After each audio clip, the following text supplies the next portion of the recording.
queridos irmãos e irmãs que nos acompanham neste grupo de reflexão bíblica São Jerônimo.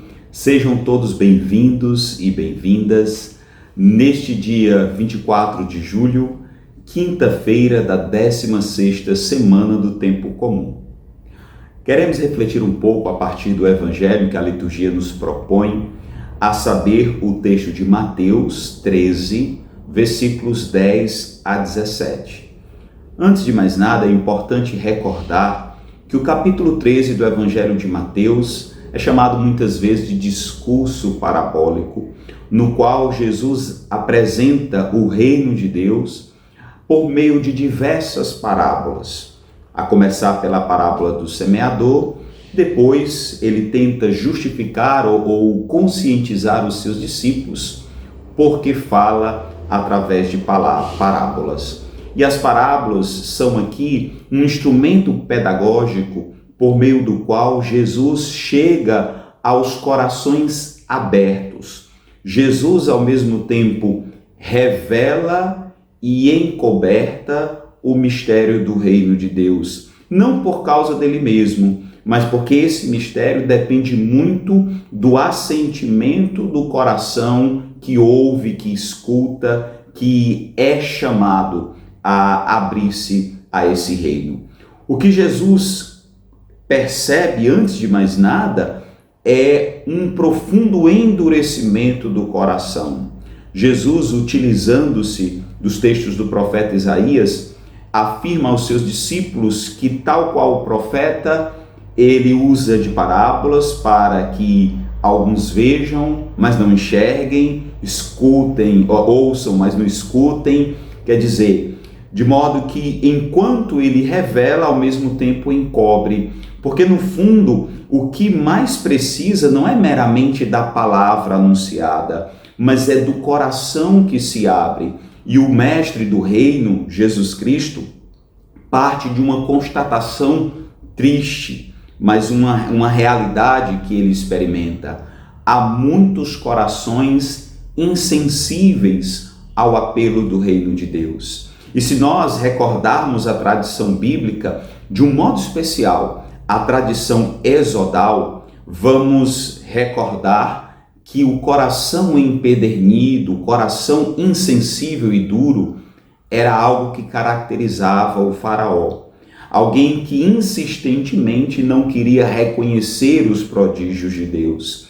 Aqui, no novo Israel que se configura, nós encontramos mais uma vez um coração endurecido como obstáculo da ação salvífica de Deus. Não mais para retirar o povo da escravidão para a libertação, mas agora para retirar o povo do pecado para a luz do reino de Deus. O que acontece então é que Jesus fala de forma enigmática e sapiencial: olha, a quem tem será dado, a quem não tem não será ou será tirado, a depender da versão que a gente encontre.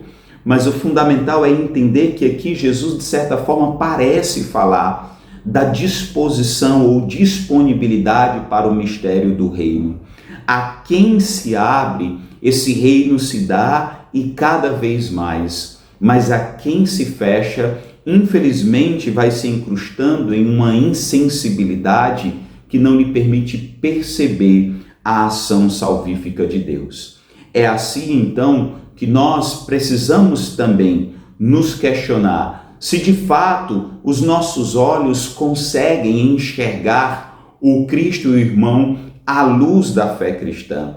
Se de fato os nossos ouvidos nos ajudam a ouvir esse Cristo e esse irmão de acordo com o Evangelho, porque muitas vezes vemos a partir das nossas próprias óticas, dos nossos próprios filtros, e não deixamos que a luz do Evangelho atravesse o nosso ser e nos conduza a uma vivência autêntica dos princípios evangélicos, fundamentados de um modo especial na justiça, no amor e na caridade. Muitas vezes vamos enxergando de acordo com os nossos parâmetros, com as nossas vontades, e esquecemos de deixar que o Evangelho purifique o nosso olhar, que o Evangelho purifique a nossa audição. E o instrumento purificador não é outro senão o amor.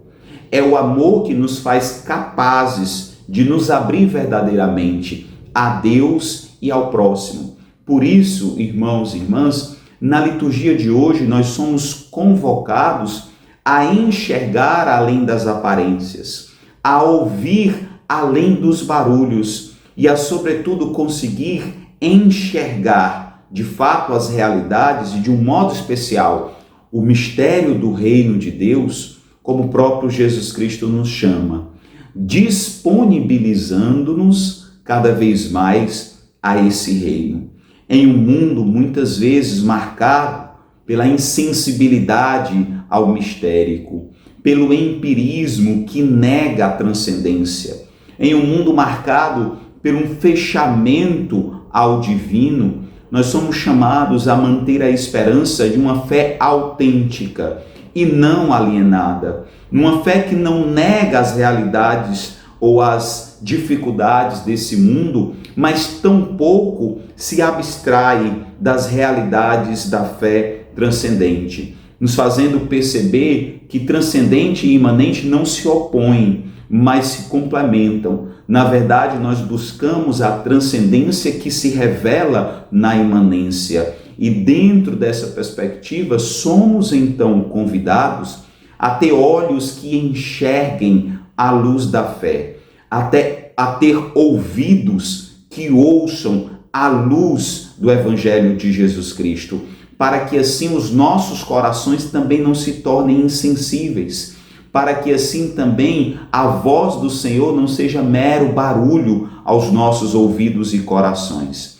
Enfim, irmãos e irmãs, a liturgia de hoje nos faz perceber, por mais que o reino de Deus seja uma realidade mistérica e o mistério não se esvazia por si mesmo, ele continua com a sua força atrativa, atraente constantemente. Esse reino que é mistério se dá, se disponibiliza a nós. Mas, como diziam os antigos, a graça pressupõe a natureza. É necessário que nós possamos também colaborar para que esse reino de Deus chegue ao nosso coração. E chegando ao nosso coração, nós sejamos instrumentos de divulgação dele, não apenas com as nossas palavras, mas sobretudo com o nosso modo de viver.